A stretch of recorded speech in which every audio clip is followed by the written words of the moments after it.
Ipinatutuloy ng Supreme Court sa Sandigan Bayan ang paglilitis sa kasong plunder ni dating Senate President Juan Ponce Enrile.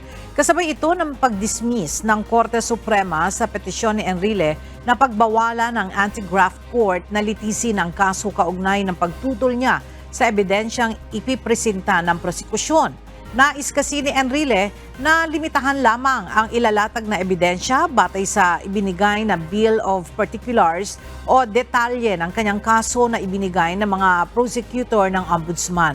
Ngunit batay sa desisyon ng Korte Suprema, dapat payagan ang prosecution ng malayang makapagpresenta ng kanilang ebidensya at hindi dapat limitahan o sagkaan basta nakaayon ito sa plunder law at mga panuntunan ng korte.